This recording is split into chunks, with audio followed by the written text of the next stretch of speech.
Good evening, Ron. Thank Hi. you very much for all three for seminars. Wonderful, thank you.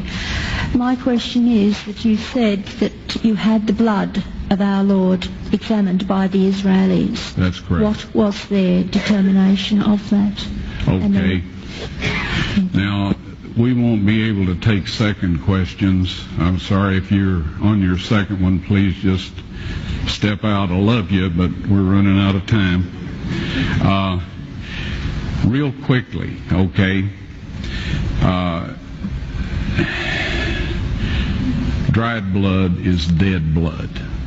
Everybody knows that, all right? They can test the blood of the pharaohs, the mummies of the pharaohs, all right? There's certain things they can do. They cannot get a chromosome count by any method I'm familiar with, all right? Things keep changing. I don't profess to know everything. However, there's no way I know that you can get a chromosome count out of dead blood. You can get a DNA and some other things, but not a chromosome count, all right? That's done by living white blood cells. Now then, first of all, in this analysis, I took the blood into a laboratory in Israel. I asked one of the people I work with in antiquities, where is a good laboratory that does reliable work? And they said, such and such, such and such. I took it.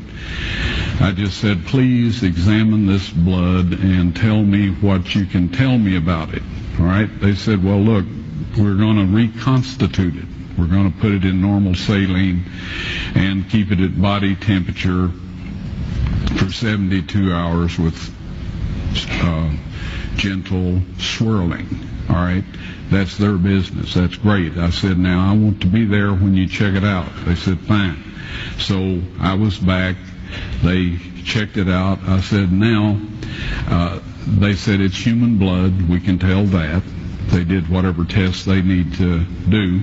And then I said, take some of the white blood cells and put them in a growth medium and keep them at body temperature for 48 hours. And they said, well, that'll do no good because it's dead blood. I said, would you please do that for me? And they said, okay, we'll do it. So anyway, I said, I want to be there when you take it out and examine it. So I was back there. They took it out, examined it under a microscope, and the one technician called the other one over there, and then they called the boss over there, and they were talking Hebrew a mile a minute there for a little bit, and they looked at me and they said, Mr. Wyatt, this human blood only has 24 chromosomes in it.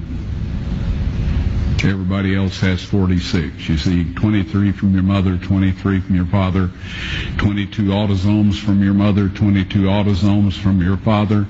You get an X from your mother, you may get an X or a Y from your father, all right?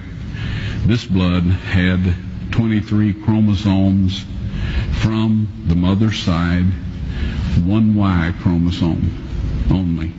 You see, the child could not have developed if they hadn't had the autosomes from the mother. So all of his physical characteristics were determined by his mother's side of the family, her autosomes.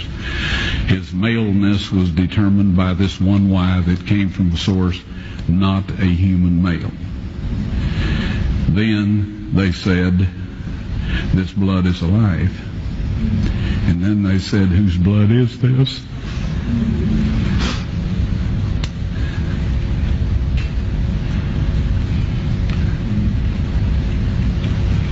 I said, it's the blood of your Messiah.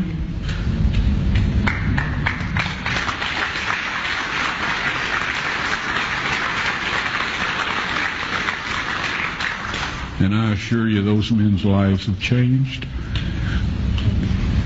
You're welcome.